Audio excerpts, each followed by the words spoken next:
దరిద్ర దేవత మనల్ని పట్టుకుందనుకోండి, అప్పుడు మనం ఘోరంగా నష్టపోతాం. ఎంత దారుణంగా నష్టపోతామంటే ఇంకా బాటంకి వచ్చేస్తాం. అప్పుడు సంకేతాలు ఏంటి, మనకు కనిపించేటటువంటి లక్షణాలు ఏంటి, దాని గురించి మనం 12 రాశుల వారికి మనం చెప్పుకుందాం. మరి దరిద్ర దేవత ఫస్ట్ లక్షణం ఏమిటంటే ఇంట్లో స్నానం చేయడం మానేస్తాం. First point.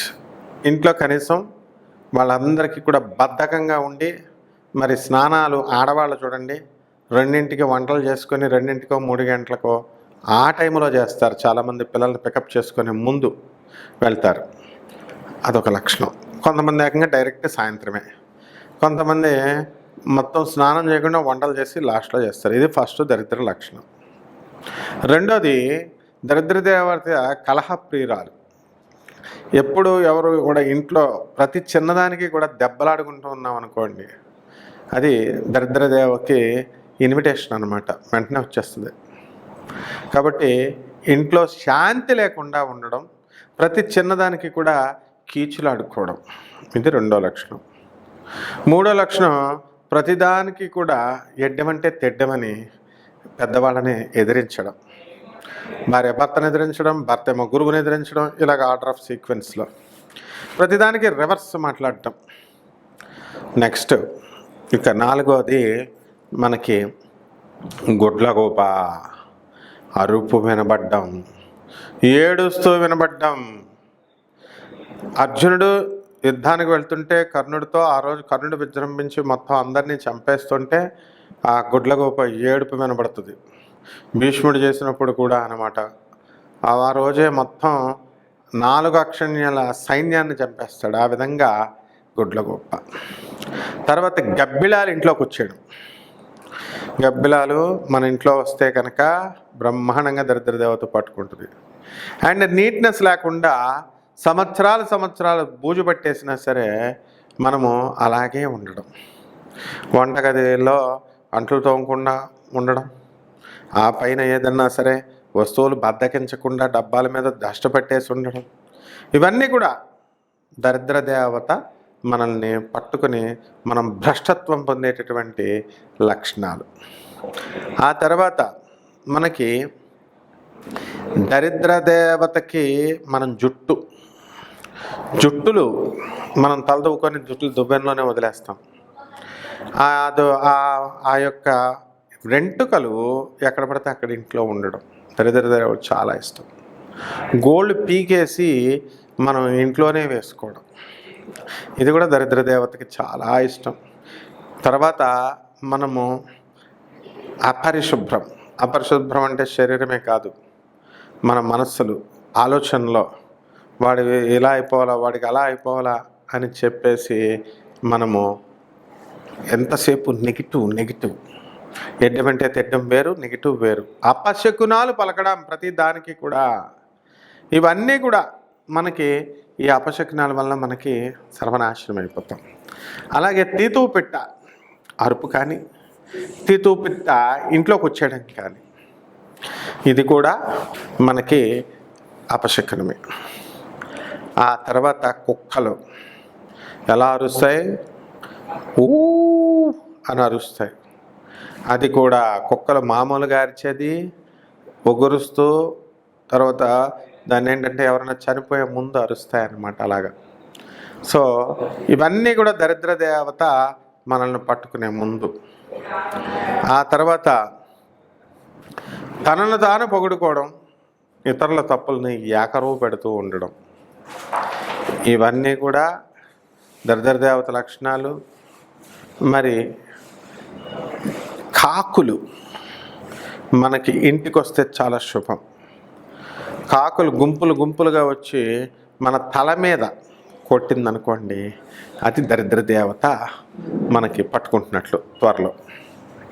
ఈ విధంగా ఈ దరిద్ర దేవత 12 రాశుల వారికి పట్టుకున్నప్పుడు ఒక్కొక్క రాశి వారికి మరి ఈ నెలలో ఏ విధంగా ఉంటుందో మనం చూద్దాం. తులారాశి. ఈ తులారాశి వారికి మనకి ఆషాఢ మాసం తర్వాత మరి బ్రహ్మాండంగా ఉంటుంది. మరి ఈ యొక్క చాదస్తం పెరిగిపోతుంది 12 ఉన్నటువంటి కేతువు వల్ల.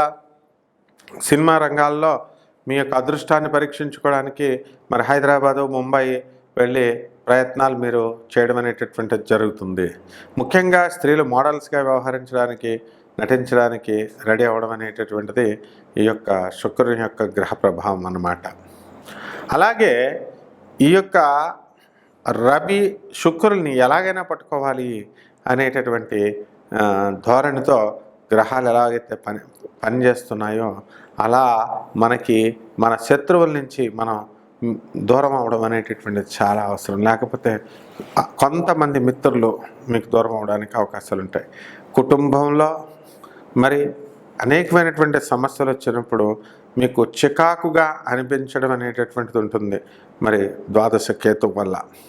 అలాగే ఉద్యోగస్తుల్లో చక్కటి రాణింపు, రేణింపు అనేటటువంటివి వస్తాయి.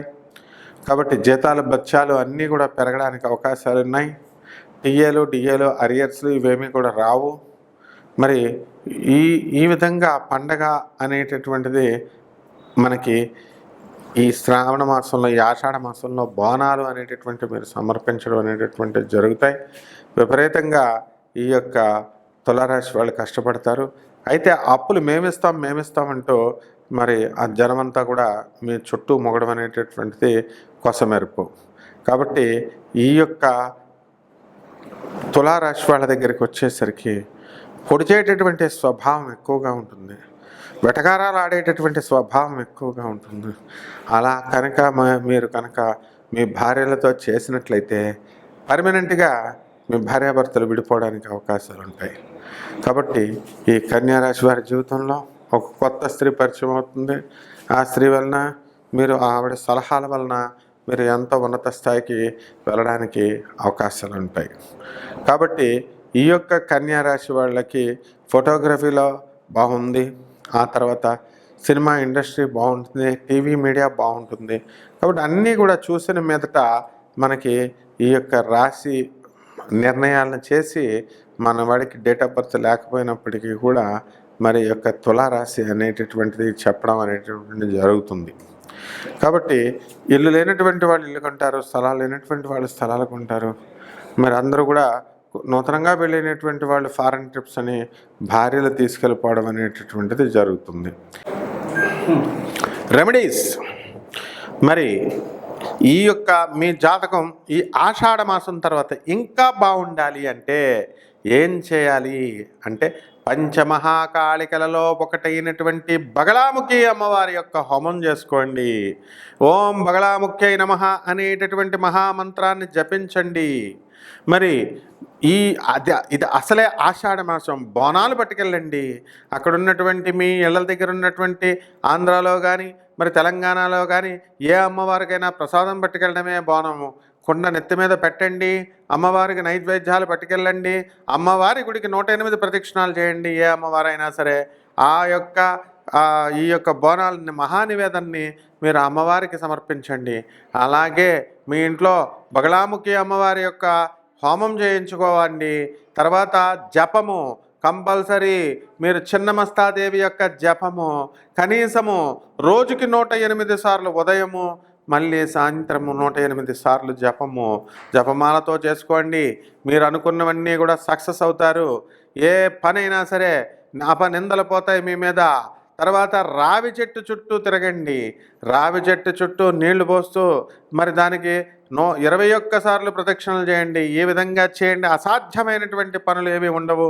మరి మీరు అనుకున్నది ఎంతకాలంగా మీరు అనుకుంటున్నారు, నాకు ఈ పని అవ్వడం లేదండి, బిల్స్, కాంట్రాక్టర్లు ఎవరైతే ఉన్నారో గవర్నమెంట్ నుంచి రావాల్సినటువంటి బిల్స్ అన్నీ కూడా వచ్చేస్తాయి. నేను 2 సంవత్సరాల నుంచి ప్రేమలో ఉన్నానండి, వీళ్ళ చుట్టూ తిరుగుతున్నాను, సక్సెస్ కాలేకపోతున్నాను అనేటటువంటి వాళ్ళకి మీకు అవతల వాళ్ళు వశీకరణం అయిపోతారు. దశమహావిద్యల్లో ఉన్నటువంటి హోమం ఇది.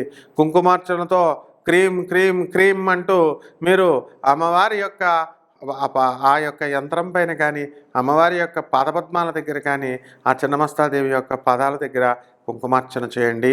మీరు అనుకున్నది మీరు సాధిస్తారు. అలాగే మరి రాహువుని కంట్రోల్ చేయాల. మినుముల్ని, కిలోంపావు మినుముల్ని, ఆవు పేడ రంగు ఉన్నటువంటి వస్త్రాల్ని పేద బ్రాహ్మణులకి దానం చేయండి. అది కూడా శనివారం కరెక్ట్గా ఉదయం 8 గంటలకు చేయాలి. మరి అలాగే చక్కగా నవగ్రహాల చుట్టూ ప్రదక్షిణ చేయండి. ప్రదక్షిణ చేసి మీరు మనల్ని చక్కగా ఈ యొక్క రాహుకి ఓం రాహవే నమః అనేటటువంటి మహామంత్రంతో మీరు జపం చేయడం ద్వారా ఈ రాశి వారందరూ కూడా బ్రహ్మాండంగా వృద్ధిలోకి వస్తారు. ఈ నెల మీరు విజయాల్ని చవిచూస్తారు.